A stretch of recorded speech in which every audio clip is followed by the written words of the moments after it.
आज हम लोगों ने पहले ऐलान किया था जून में जब मैं आया था कि हम एक प्रोटेस्ट मार्च निकालेंगे वक्फ बोर्ड तक, लेकिन क्योंकि यहाँ पे 16 तारीख को एक बहुत बड़ा मजहबी तकरीब चल रही है, तो हम नहीं चाहते कि किसी तरीके से किसी को मजहबी अरकान में अपनी तकलीफ़ पहुँचे, इसलिए हमने अपना मार्च जो है और प्रोटेस्ट जो है पोस्टपोन कर दिया था। लेकिन फिर भी क्योंकि बहुत सारे लोगों की ये गुजारिश थी और ये हमसे हमारे ऊपर डायरेक्शन भी थी एक तरह से कि इतने सारे जो लोग हैं जो वक्फ के हिफाजत के लिए लड़ना चाहते हैं और उनके पास कोई सही रास्ता नहीं मिल रहा, तो उसके लिए हम एक जन सुनवाई करके वो उनकी रिपोर्ट्स लें और उनको सही सलाह भी दें और उनको कानूनी मदद दें, और जो इज्तिमाई तौर पे जो हमें प्रोटेस्ट करना है पब्लिक में,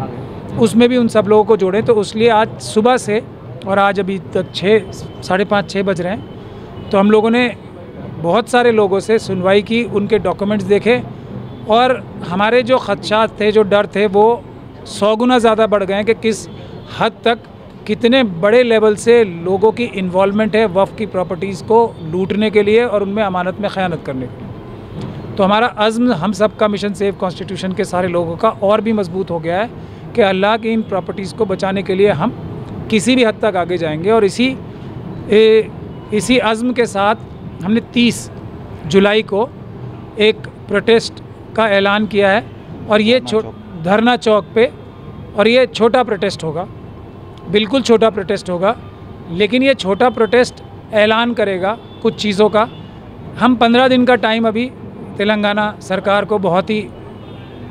हाथ जोड़ के समझ लीजिए रिक्वेस्ट करके देना चाहते हैं कि 15 दिन के अंदर अंदर 2 तंजीमों को, एक तो तेलंगाना गवर्नमेंट के ख़ास तौर पे चीफ मिनिस्टर साहब जिन्होंने बड़े बड़े वादे किए थे जो अभी तक पूरे नहीं हुए वक्फ के, अपने सारे वादे पूरा न करके वो 2 वादे या 2 हमारी गुजारिशें पूरी करें अगले 15 दिन में। और दूसरा वक्फ बोर्ड के मेंबर्स के ख़िलाफ़ या उनसे भी हमारी दस्तबस्ता गुजारिश है कि वो अपनी ज़िम्मेदारी भी निभाएं, वरना हम लोग फिर इनके घरों के बाहर प्रोटेस्ट करेंगे। ये 30 तारीख को ऐलान किया जाएगा। तो चीफ मिनिस्टर साहब से और तेलंगाना सरकार साहब से गुजारिश हमारी सीधी सीधी ये है कि बाकी सब चीज़ों पे जो इंक्रोचमेंट है, आपने वादा किया था कि आप उसके लिए स्पेशल प्रोविजंस बनाएंगे, नहीं बनाई कोई बात नहीं। सरकारी ज़मीनें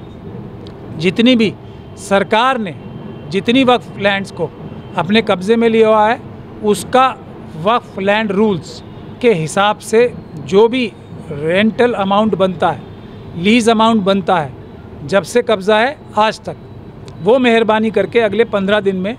वक्फ फंड में डिपॉज़िट करा दें और एक अलग से हेड बना के डिपॉज़िट कराएं, जो बेवाओं को, जो मिस्कीनों को, जो यतीमों को, और हमारे जो इमाम अइम्मा हज़रात हैं और मुअज़्ज़िन हज़रात हैं जो खानकाहों और मस्जिदों की हिफाजत करने के लिए या उनमें अपने मजहबी अरकान अदा करने के लिए दिन रात एक किए हुए हैं, उनकी अच्छी मुनासिब तनख्वाहों में जाएगी ये सारी रकम। और आगे हर महीने वो इसी मिनिमम, हम कह रहे हैं कि जो वक्फ लीज रूल्स के हिसाब से मिनिमम अमाउंट बनता है वही तय कर लें। बाकी तो हम नेगोशिएट करते रहेंगे या उसके लिए हम कानूनी कार्रवाई भी करते रहेंगे कि हमें कितनी और बढ़ानी है, लेकिन इतना तो हुक्म वो अगले 15 दिन में फरमा दें। एक दूसरा, जो ये ताले लगे हुए हैं, और ताले जो वक्फ के रिकॉर्ड्स पे लगाए गए थे उनकी हिफाजत करने के लिए लगाए गए थे, एक सेंट्रल वक्फ काउंसिल का एक प्रोग्राम भी है कि सारे वक्फ रिकॉर्ड्स को डिजिटाइज़ करना है, यानी कि सॉफ्ट फॉर्म में लगाना है। वो अगले 15 दिन में पूरा हो जाए, उससे ज़्यादा अच्छी हिफाजत कोई नहीं है। 15 दिन के बाद ये काम हम फिर एजिटेशन, यानी कि जो पीसफुल प्रोटेस्ट के ज़रिए से बाबा साहब डॉक्टर भीमराव अम्बेडकर के संविधान ने हमें रास्ता दिखाया है, उससे हासिल करने की कोशिश करेंगे। और अगर आप ये करेंगे तो फिर हम आपकी तारीफ़ भी करेंगे। ये उनके लिए है। दूसरा, जो भी हमारे महनाज वक्फ बोर्ड के मेंबर्स हैं और लंबे टाइम से मेंबर्स हैं, और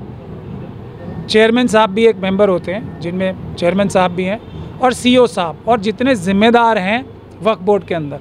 उनसे भी हमारी दस्तबस्ता गुजारिश है कि अब तक के जितने भी फ़ैसले, और ये भी 15 दिन का टाइम ही है, जितने भी फ़ैसले वक्फ एक्ट और रूल्स के हिसाब से या वक्फ एक्ट रूल्स और रेगुलेशंस जो हैं उनके ख़िलाफ़ जाके जो फ़ैसले किए गए, एक रेजोल्यूशन पास करें और उनको सबको निरस्त करें, यानी कि उनको नलीफाई करें। जो भी कार्रवाई आज तक वक्फ बोर्ड के ज़रिए या वक्फ बोर्ड की कोताही से हुई है, उसके लिए भी एक रेजोल्यूशन पास करें कि वो सब नल एंड वॉइड डिक्लेयर होती हैं, और ये रेजोल्यूशन पास करके सरकार को भेजें और उस पर अमल दरामद करने के लिए भी रेजोल्यूशन पास कराएं कि अगले 15 दिन में इस पर कोई बड़ी टास्क फोर्स, जैसे चीफ मिनिस्टर साहब ने कहा था कि हम बहुत सीनियर अफसर से इन्वेस्टिगेशन कराएंगे, वो टास्क फोर्स बनाने के लिए भी रेजोल्यूशन 3 रेजोल्यूशन पास करें ये और चीफ मिनिस्टर साहब को दें। और फिर अगर चीफ मिनिस्टर साहब उस पर अमल दरामद नहीं करेंगे तो सारे के सारे मेंबर्स हमारे साथ चीफ मिनिस्टर साहब के घर जाके प्रोटेस्ट में बैठेंगे, नहीं तो हम उनके घरों पे प्रोटेस्ट करेंगे। ये भी हम आपको इल्तिजा कर रहे हैं, रिक्वेस्ट कर रहे हैं, इसको सीरियसली लें, ये बहुत सीरियस मसला है, इसको में कोई कोताही ना करें, ये आपसे हम हाथ जोड़ के निवेदन कर रहे हैं। वरना हमें मजबूरन अल्लाह की ज़मीन बचाने के लिए आपके घरों के बाहर भी बड़े बड़े प्रोटेस्ट करने पड़ेंगे, और वो जब तक प्रोटेस्ट नहीं हटेंगे, जब तक कि हमारी गुजारिश है जो आपके सामने है आप पूरी नहीं करते। देखिए, बहुत बड़ी तादाद में दरख्वास्तें आई हैं, आप लोगों ने वीडियोस भी दिखाए होंगे, मेरे ख्याल से शायद करीब 100 के आसपास या 100 से भी ज़्यादा कंप्लेंट्स आई हैं, और इतने सारे लोगों को हमने कोशिश भी की है कि ज़्यादा से ज़्यादा टाइम दे सकें, लेकिन अभी पूरा टाइम नहीं दे सके, लेकिन उनके हम फॉलोअप के लिए हमने लॉयर्स की टीम बनाई है, और हम और भी लॉयर्स से गुजारिश करते हैं कि वो उसमें ताउन करें, और जो आम लोग हैं उनसे हम ये गुजारिश करते हैं, एक चीज़ है कि वक्फ की हिफाजत के लिए हमारे लिए सब लोग बराबर हैं। कोई भी अगर वक्फ के साथ कोई अमानत में खयानत कर रहा है तो उसके ख़िलाफ़ हम कार्रवाई करेंगे, चाहे वो कोई हो, हमारा सगा भाई बहन ही क्यों ना हो। एक बात। दूसरी बात, जो मिशन सेव कॉन्स्टिट्यूशन के ताउन करना चाहते हैं वो लोग, हमें ताउन की बहुत ज़्यादा ज़रूरत है, लेकिन कैश और चेक से या बैंक ट्रांसफ़र से या कैश से किसी भी हालत में हमें पैसे नहीं दें। अगर आप पैसे देंगे तो हमारा मिशन को कमज़ोर करेंगे, हमारे मिशन को कमज़ोर करेंगे और हमसे दुश्मनी करेंगे हमारी टीम से। जो ताउन का तरीका है वो ये है कि हमारे प्रोग्राम्स में मदद करें, लोग भेजें, लोगों को रुजू करें कि लोग ज़्यादा से ज़्यादा तादाद में हमारे साथ जुड़ें। हम कोई फंक्शन करते हैं या कोई प्रोग्राम ऐलान करते हैं, जैसे अभी प्रोटेस्ट ऐलान कर रहे हैं, उसमें पानी का इंतज़ाम कोई ज़िम्मेदारी ले, कोई खाने के इंतज़ाम की ज़िम्मेदारी ले, कोई पूरे तेलंगाना से लोग आएंगे उसमें ट्रांसपोर्टेशन की ज़िम्मेदारी ले। इस तरीके से ताउन करें, 1 बस का 2 बस का, लोगों को रुजू करें, सोशल मीडिया के ज़रिए किसी सोशल मीडिया की कंपनी को हायर करें, हमारे लिए पैसे खुद ही दें। हाँ, सबसे अहम बात कि वकीलों के लिए भी जो हम चाहते हैं, मैं तो फ़ीसबिलिल्लाह काम करूँगा और कुछ हमारे वकील हैं जो ऑफ़र कर रहे हैं वो भी फ़ीसबिलिल्लाह काम करेंगे। बाकी वकीलों के लिए हम चाहते हैं कि उनको एक मुनासिब और एक रिस्पेक्टेबल